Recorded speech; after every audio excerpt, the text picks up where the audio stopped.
In the deep shadows of the forest where silence suffocates and the trees whisper secrets, long kept a chilling question haunts the minds of those who dare to remember. What happens when a man vanishes after confronting a presence with no face? This is not just a tale of disappearance. It is a story etched into the darkest corners of human fear, where reality blurs with the unknown, and every silence screams a warning. Tonight, we delve into vanished stories, a collection of enigmas where time stands still and answers ripple beneath layers of mystery and dread. Tonight, we follow the haunting trail of the forester who vanished without a trace after encountering the legend known only as the Faceless Man. The year was 1974. Deep within the ancient woods of Black Hollow Forest, nestled on the outskirts of a small rural town in New England, life moved at a slow, unyielding pace. The forest, sprawling and dense with towering pines, had long been the lifeblood of the community. To its inhabitants, the forest was both a giver and taker, a provider of wood game and solitude, yet a place whispered about with cautious reverence.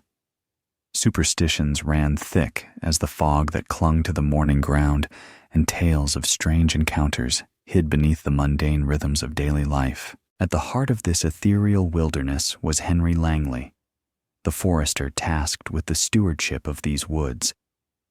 His relationship with the land was sacred, forged through decades of solitude and service. Yet in the autumn of 1974, something fractured that bond. A shadow moved through the trees, an unseeable horror revealed itself, and Henry Langley vanished. This is the story of what transpired before, during, and after that fateful day. A tale that persists in the whispers of the wind and the darkness between the branches. Henry Langley was a man carved by the forest itself. Standing tall and lean with weathered hands and eyes as sharp as the hawk's cry at dawn, he was a fixture of Black Hollow, as much a part of its landscape as the ancient oaks and moss-covered granite outcrops. Born near the same woods he cared for, Henry's life was one of meticulous routine punctuated by the rhythm of the seasons. Each day began before sunrise, the cold bite of the morning air filling his lungs as he prepared his tools, axes honed to perfection, maps curled from decades of use, and a leather satchel worn soft with time. Henry moved with purpose through the forest, checking the health of trees, mapping new clearings, and cataloging the signs left by wildlife. His presence was a quiet comfort to the townsfolk, who relied on his expertise to maintain the delicate balance between growth and harvest. Yet beneath his calm exterior, Henry bore the weight of loneliness. The forest was his realm, but it was also his prison. In an era when the outside world was inching forward with television sets and city lights, the shadows of Black Hollow remained untouched. Few dared tread deep enough to challenge the ancient trees or the stories they kept. His cabin stood modest yet sturdy near the forest's edge, the scent of pine sap and burning wood mixing with the crisp air.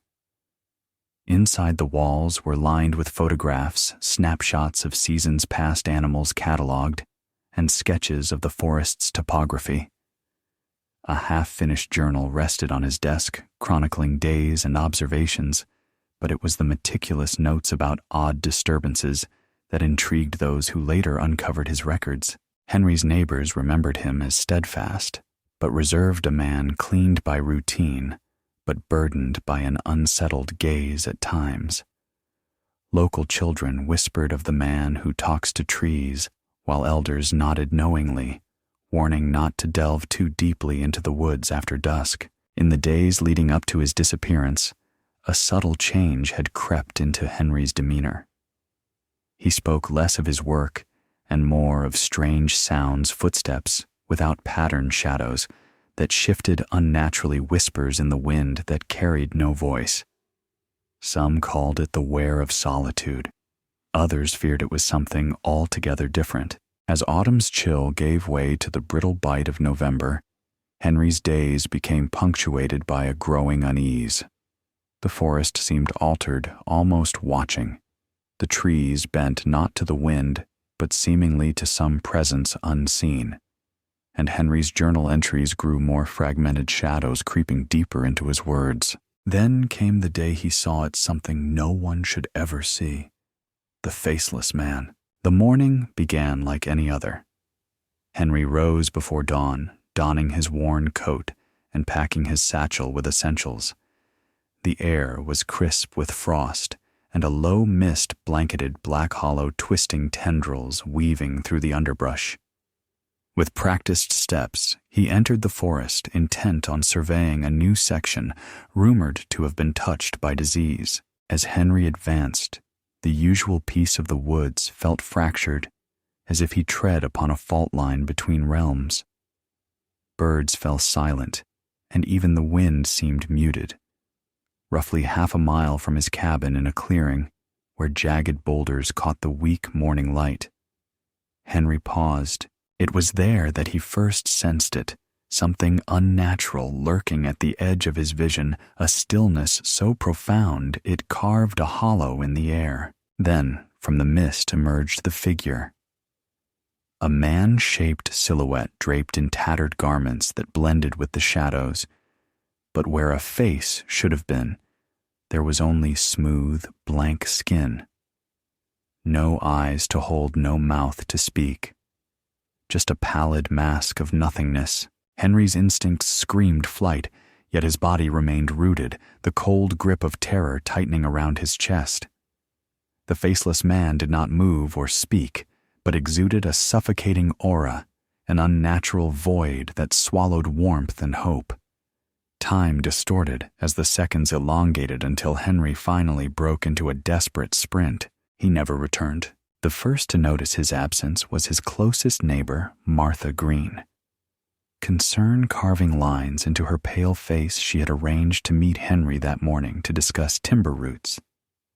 Waiting hours in vain, she grew worried and alerted the town. Search parties formed, immediately combing the forest with lanterns and shouts that echoed like hollow ghosts. Yet all they found was Henry's abandoned satchel lying untouched near the clearing. His tools and notes were scattered, but there was no sign of struggle, only eerie silence. The townsfolk whispered in hushed, fearful tones of the old legend stories of a faceless specter haunting the woods, a guardian of secrets too dark for human eyes. Some said Henry had ventured too far beyond the line between worlds. Others spoke of curses and forest spirits angered by human intrusion. The police investigation moved swiftly, but yielded no clues.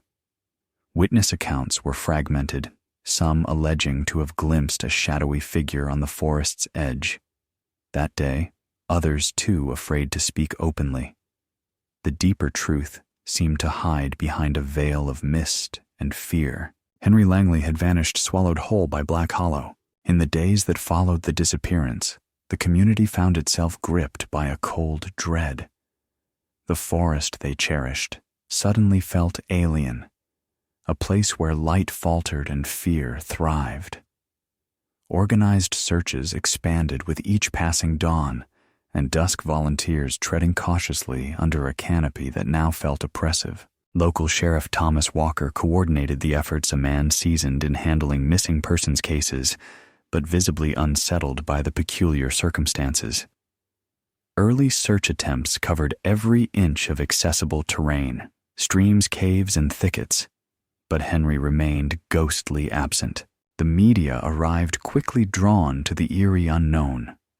Headlines screamed about the forester lost in an ancient forest, the man who met the faceless shadow.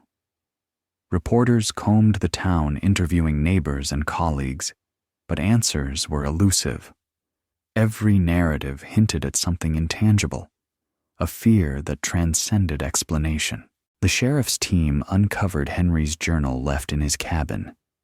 Its pages revealed his growing paranoia, accounts of shadowy figures watching him, strange markings on trees, and a pervasive sense of being hunted. Cryptic sketches depicted a featureless face, hollow eyes, and a chilling stare that seeped into the soul. Yet these notes raised more questions than they solved. Search dogs failed to pick up a trail, as if Henry had vanished into thin air. The forest seemed to resist the very act of discovery. Local folklore emerged from old-timers' tales, stories of a guardian spirit, an ancient protector whose visage was void, so mortals could not withstand the sight.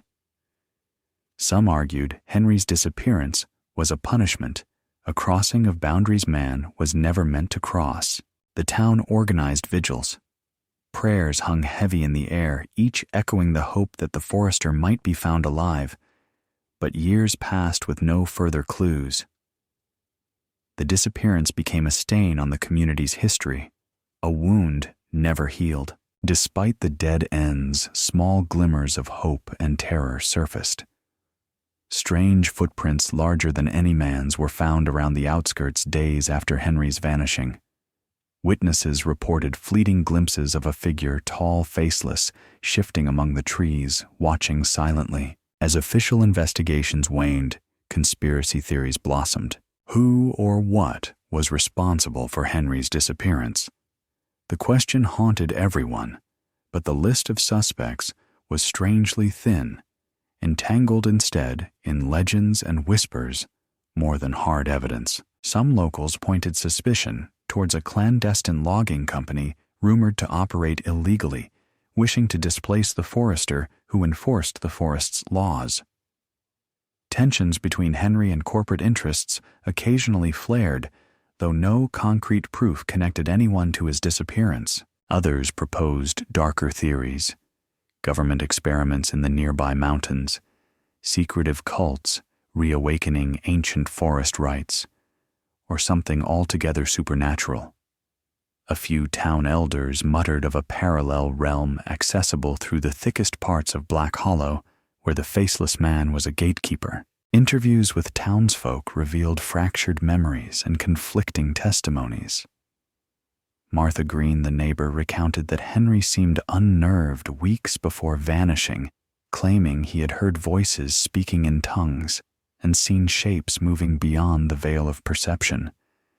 Yet others dismissed such accounts as the product of isolation and stress. One particularly chilling lead involved a reclusive man named Caleb Hurst, a woodsman who vanished himself 50 years prior and was believed by some to have transformed into the very faceless man. Caleb's cabin, discovered deep within the forest, contained cryptic symbols carved into trees and walls described in Henry's journal. However, no links could definitively tie Caleb's story to Henry's fate. Visitors to the forest occasionally reported strange feelings being watched, hearing distant footsteps, and catching glimpses of a silhouette devoid of features. Some likened these experiences to an unshakable dread, a warning from something ancient and merciless. Rumors arose about a hidden cult worshippers of the faceless man who believed the forest was sacred ground and anyone trespassing too far would be claimed. Despite speculation, tangible evidence was elusive.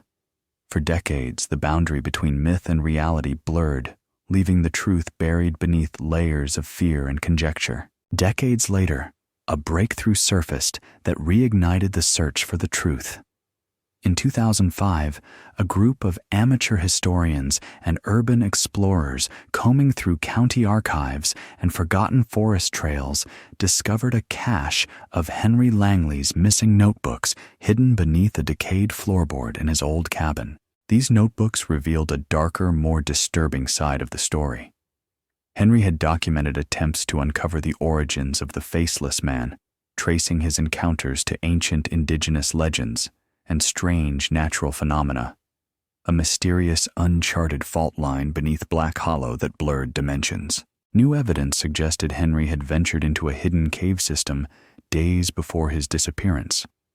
Among the preserved artifacts was a hastily sketched map marking a location deep within the forest referred to only as the Threshold. Further exploration confirmed an entrance concealed by thick foliage leading to caverns marked by strange symbols consistent with Henry's descriptions. In a twist that shook experts, geological studies revealed anomalous energy readings, electromagnetic disturbances, and odd temporal shifts within the cavern's phenomena, hinting at a gateway or boundary between worlds. More unsettling was the discovery of remains.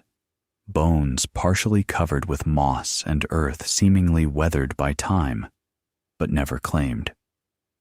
Forensic analysis was inconclusive, but the location and condition bore an eerie resemblance to the presumed fate of the missing forester. To the town's shock, a surviving witness emerged, a man who, as a boy in 1974, had ventured too close to the forest's edge and claimed to have seen a pale figure, faceless and looming, silently beckoning. His testimony lent credence to the idea that the faceless man was no mere myth. As the story unfolded, the line between man and legend collapsed. Was Henry Langley a victim of a malevolent force, a cosmic anomaly, or a boundary keeper himself swallowed by the forest's dark hunger? The revelation culminated in an ominous message scrawled in one of Henry's last notes. Some doors are never meant to be opened. The faceless watches.